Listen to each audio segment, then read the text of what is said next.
sa gabing ito, dumako po tayo sa salita ng Panginoon and basahin po natin ang Romans 12:11 and 12.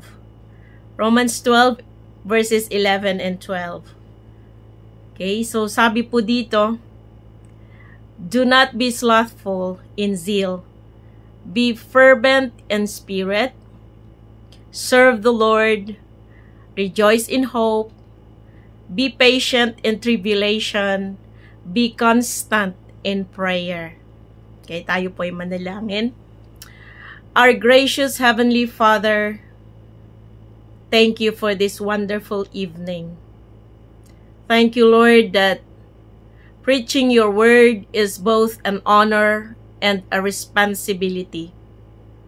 I pray that you will grant me physical, mental, and spiritual strength as I share your words before my sisters in Christ this evening.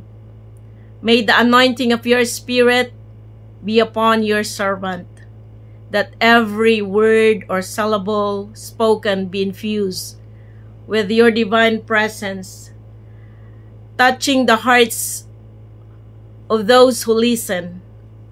Let your anointing, O Lord, break every chain, heal every wound, and bring hope to the weary souls, O God, this evening. Lord, I pray that you will strengthen their voice, their body, and their spirit, allowing each and every one of us, Lord, that your message to flow through each one of us with power. Thank you, Lord God, for tonight. This we ask in Jesus' name. Amen. Amen. Praise God. So, this evening, our theme or yung ating tema is about serving the Lord passionately and enthusiastically. Serving the Lord passionately and enthusiastically. So, ang tanong ko po this evening to each one of us, where is your passion? No? Ito po, basically, ito yung tanong ni Pablo. This is what the Apostle Paul is asking us tonight. Is your passion and enthusiasm in the Lord? Does serving God and living a radical Christian life fire you up? If not, Paul wants to wake us up tonight. No? Nais ng Diyos na magising tayo sa katotohanan. Paul is trying to tell us that if we would make up our minds that we are going to serve the Lord with everything we have, we are going to find a life full of passion and zeal. We would become enthusiastic about our Christian life. We would never, never, never turn back.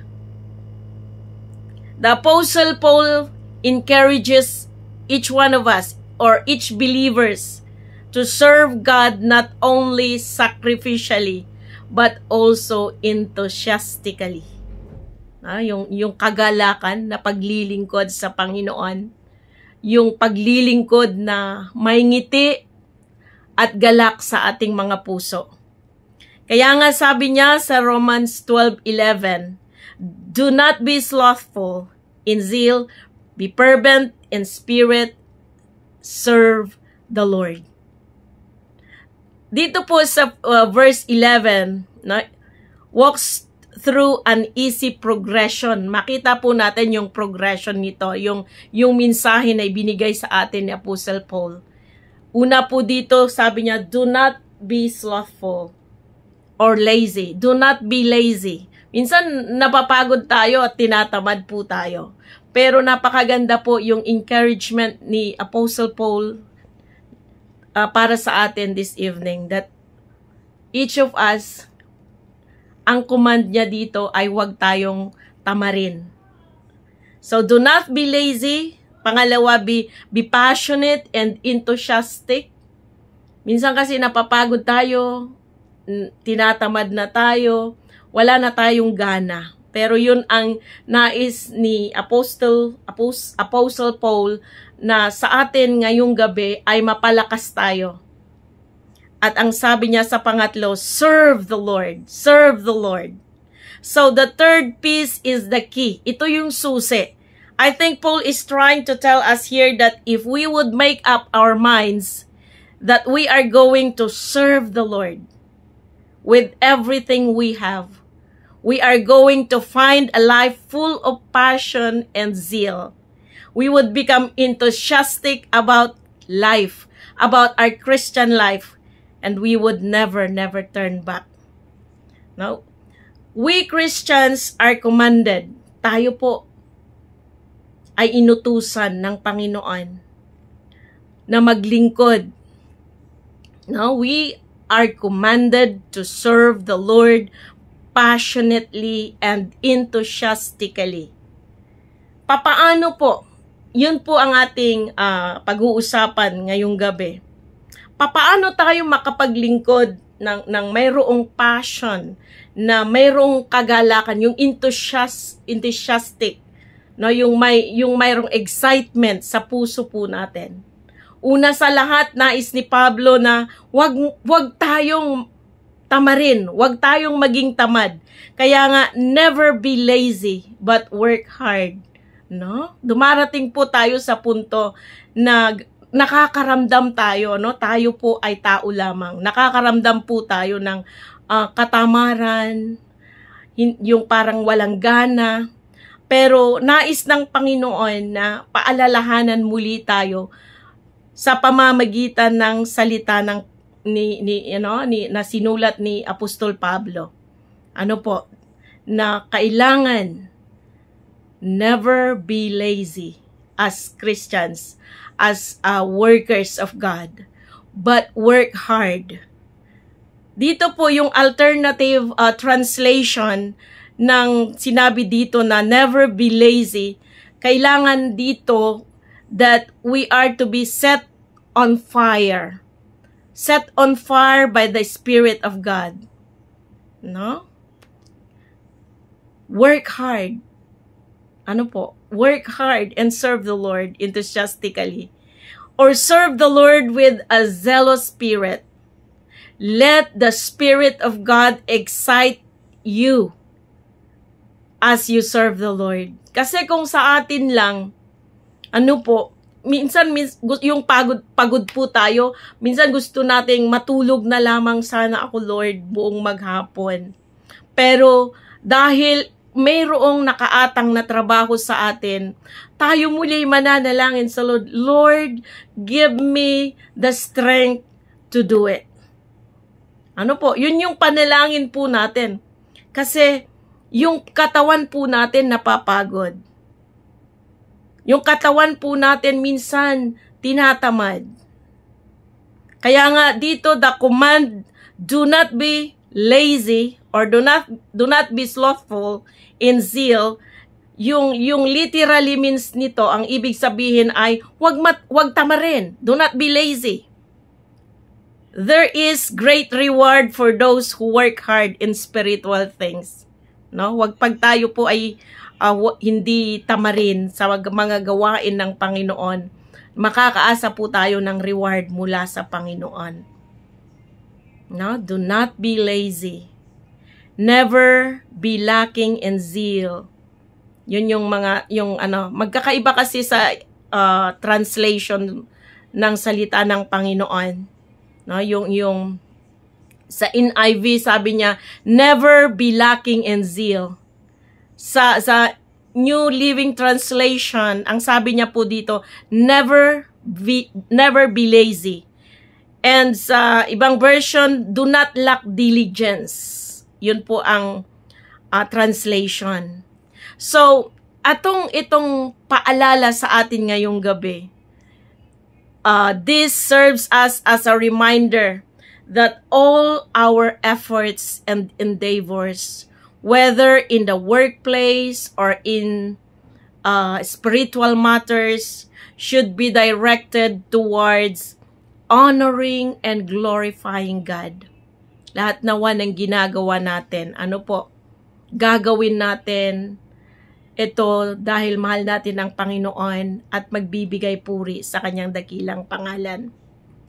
And this implies that our work should be viewed as a form of worship, no? Form of worship. And it means serving and pleasing the Lord. Now, it implies that our work should be viewed as a form of worship, and it means of serving and pleasing the Lord.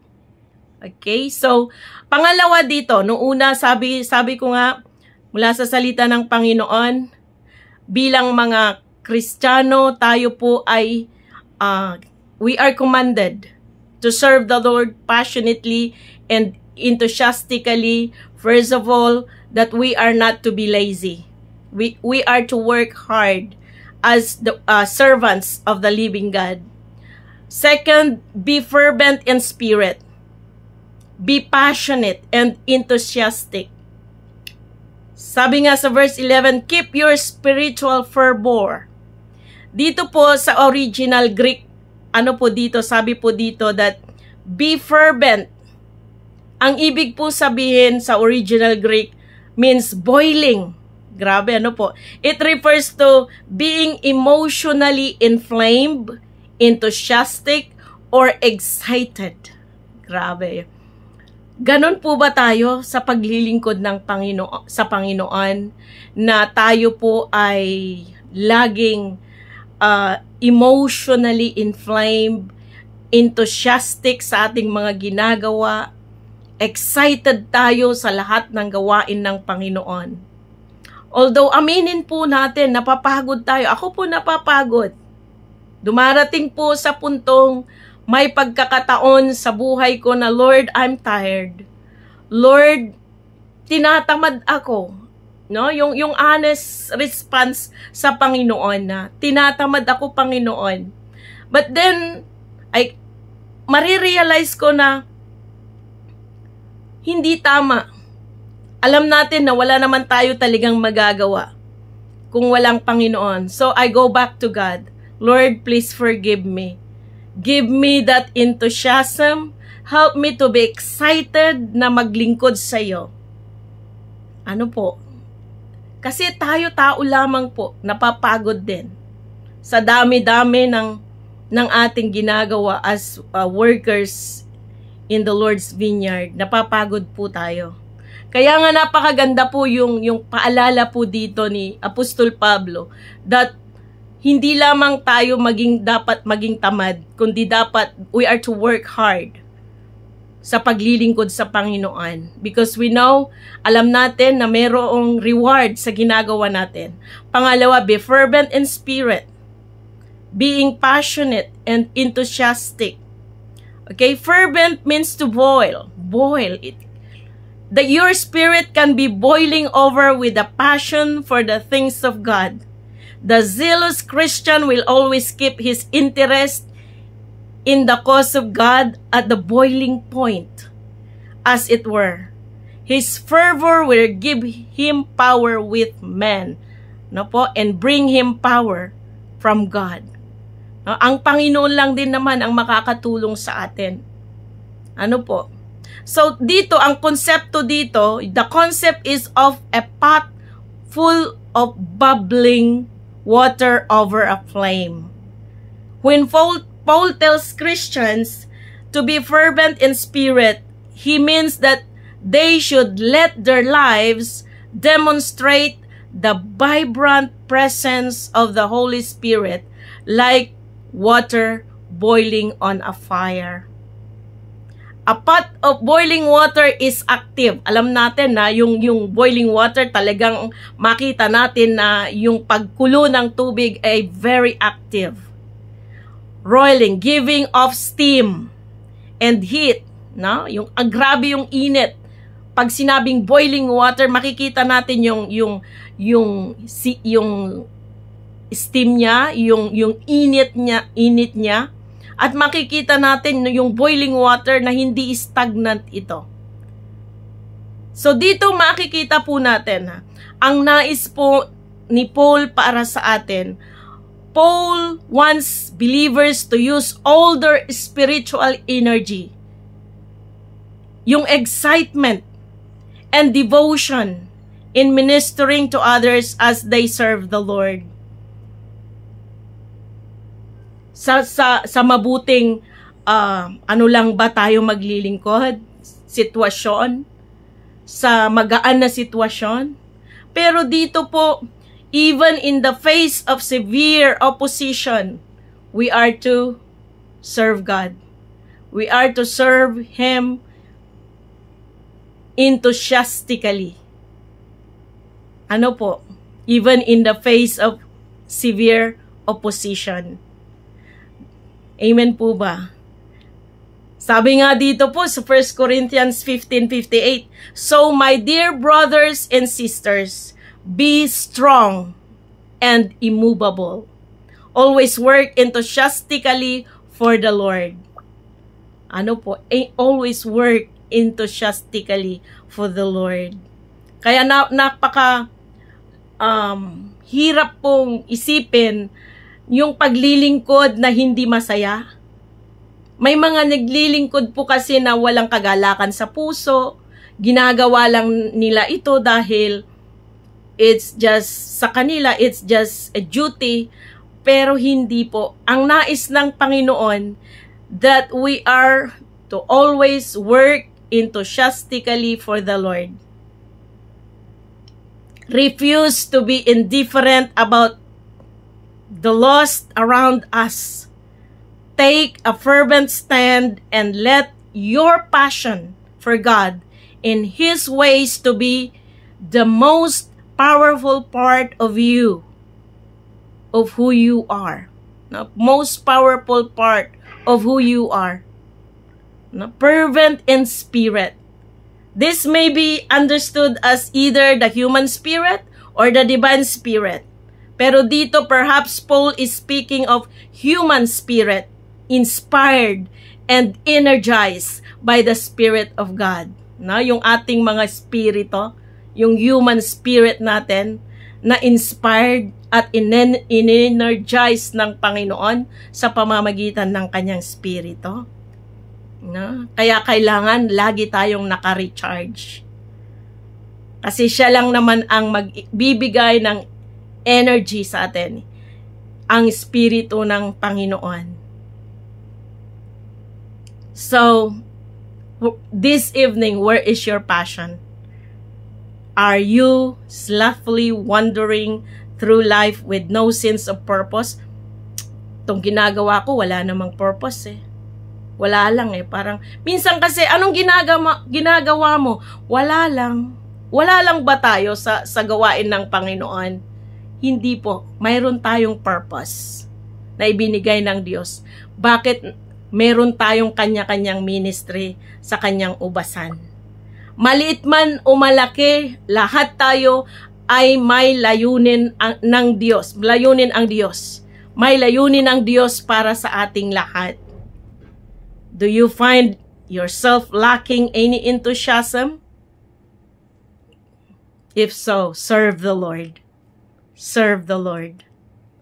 Pangatlo po, rejoice in hope. Kaya nga sabi po dito sa verse 12, be joyful in hope. No matter what is going on in your life, you always have hope. Lagi tayong may pag-asa sa Panginoon.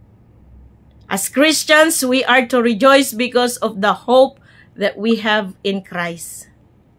In Him, we have hope despite our circumstances because He has promised us victory. Nasa atin ang katagumpayan. Magiging matagumpay tayo sa Kanya. And you can find rest in God when you put your hope in Him and not in anything else. Kanino natin ilalagak ang ating pag-asa? Sa Panginoon. Dahil sabi niya sa Psalm 62 verse 5, Yes, my soul, find rest in God. My hope comes from Him. Sa Kanya po nagmula ang pag-asa po natin. At dahil pangako niya na tayo'y matagumpay sa Kanya, gagawin natin. Mahirap man ito, gawin natin. Kasi sa Kanya may tagumpay. Matagumpay po tayo sa Panginoon. Amen? So, rejoice in hope. Joy is a choice. Rejoice in hope.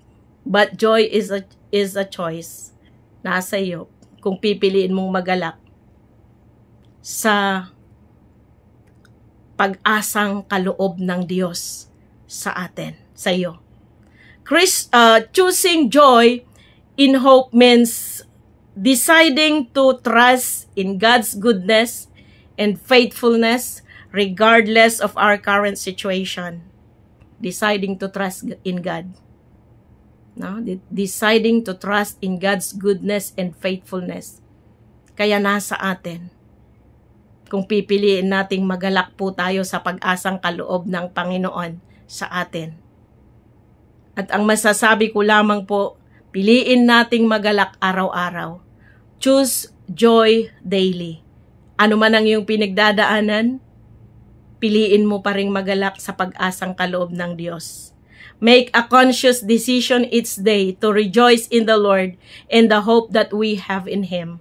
This choice can profoundly affect our mood, our interactions with others, and our ability to cope with difficulties.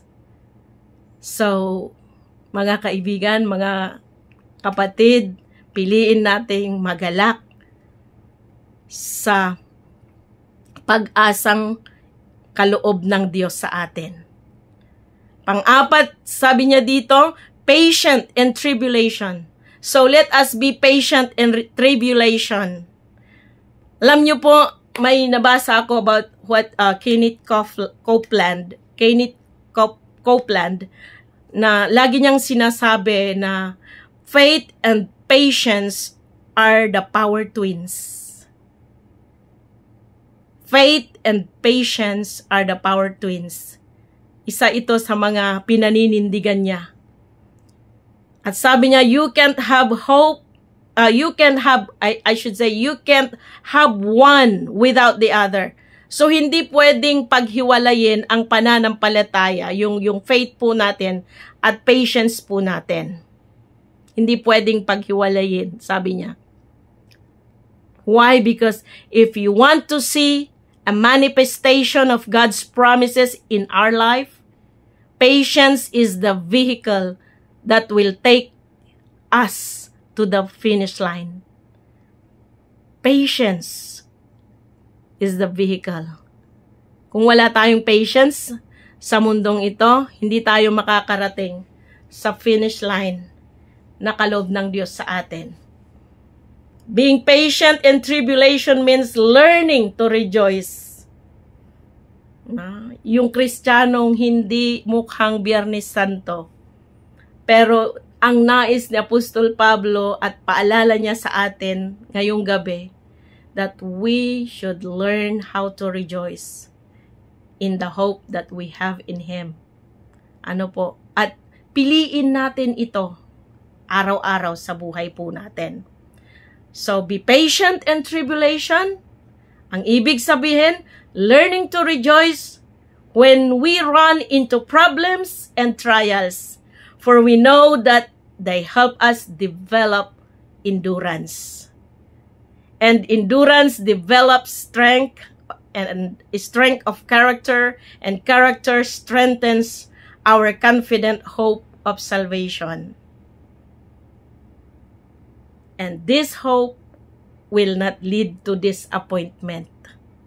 For we know how dearly God loves us, because He has given us the Holy Spirit to fill our hearts with His love.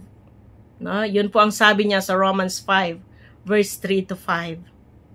So, this evening, Paul admonished believers to persevere when life becomes difficult by depending on God's strength. Kailangan lagi tayong nakadepende sa kalakasan ng Panginoon sa panahon na tayo ay mahina. Sapagkat hindi lang sa kahinaan, kundi sa kahirapan, yung hardships, yung persecutions, yung mga difficulties sa buhay natin, lagi nawa tayo nakadepende sa kalakasan ng Panginoon. Sapagkat sabi niya nga sa Philippians that we can do all things through Christ who gives us the strength.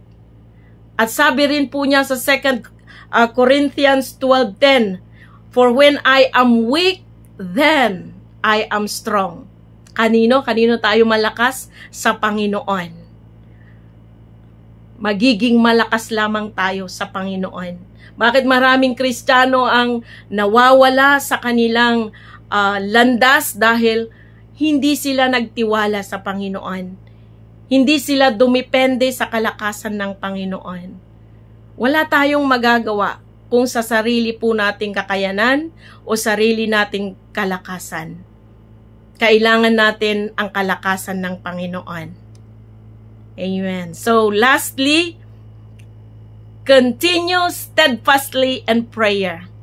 No, yun yung panglima na nais niyang maunawaan po natin, na magpatuloy tayo steadfastly, walang patid, no, sa panalangin. Minsan yung panalangin nagiging ano na lang kasi sa atin kung wala nang magagawa, then doon pa lamang tayo mananalangin. Pero in everything by prayer, dapat dalhin natin ang lahat sa Panginoon. Kahinaan man, kahirapan man, persecution man, lahat kailangan magpatuloy tayo sa panalangin at pagtitiwala sa Diyos. Sabi nga niya sa verse 12 ng Romans 12, continuing steadfastly in prayer. So continue steadfastly. Yun ang nais niyang ma-absorb po natin ngayong gabi. Continue steadfastly. Means strongly without stopping. Huwag tayong mapagod sa panalangin. Palagiin nating dumulog sa Panginoon sapagkat ito ang kalakasan natin. We are commanded to be constant in prayer and to keep praying continually. Hindi lang sa panahon na kailangan natin, but ang nais niya ay continually, patuloy, walang patid, walang kapaguran sa pananalangin. Sa mabuting sitwasyon man o hindi, manalangin pa rin po tayo. So during any time of suffering, while waiting for what we're hoping in, we should pray. When you prayed about a situation and haven't seen a change, it's easy to want to give up. No? Minsan nananalangin tayo at pag hindi na natin nakita ang katugunan, ang kasagutan, napakadali na pong give up. Pero huwag po nawa tayong mag-give up. Don't give up. Continue steadfastly in prayer. There's a reason we're told to do so over and over. When we don't see answers to our prayers, we fall into temptation to stop praying.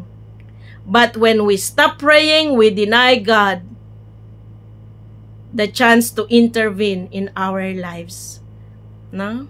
Grabe po. Pag tayo tumigil na sa panalangin, we deny God the chance to intervene. Being faithful in prayer means praying always without giving up.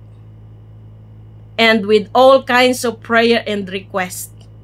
Kaya napakaganda yung sabi ng Panginoon through Apostle Paul dito rin sa Ephesians 6:18, and pray in the Spirit on all occasions, sabi niya, with all kinds of prayer. No? With all kinds of prayers and request. Yun yung nais niyang muling maipaalala sa atin. That we are to pray in the Spirit on all occasions with all kinds of prayers and requests. Praying faithfully requires a heart that keeps trusting that God answers prayer. So, this evening, to be constant fervent in prayer is to recognize that prayer is one of the chief weapons. Ito yung pinakamalagang weapon po natin ng spiritual warfare. No? Chief weapons of the spiritual warfare in which all Christians are engaged. As a Christian or saints of God, we should all be constant in prayer. Huwag tayong mapagod. Constantly lifting our hearts and voice to the Lord in prayers of thanks and praise and intercession and request. And laying them before the throne of grace in the name of Jesus. Knowing that greater is He that is in us than he that is in the world. Amen. So, ang iwanan ko po ngayong gabi, sabi sa verse 11, don't be lazy when it comes to serving the Lord. Do it with great enthusiasm. Amen? So, go then. So what? Now what? Ano gagawin natin? Go then and serve the Lord passionately and enthusiastically. Amen. Amen. Thank you po, and God bless everyone.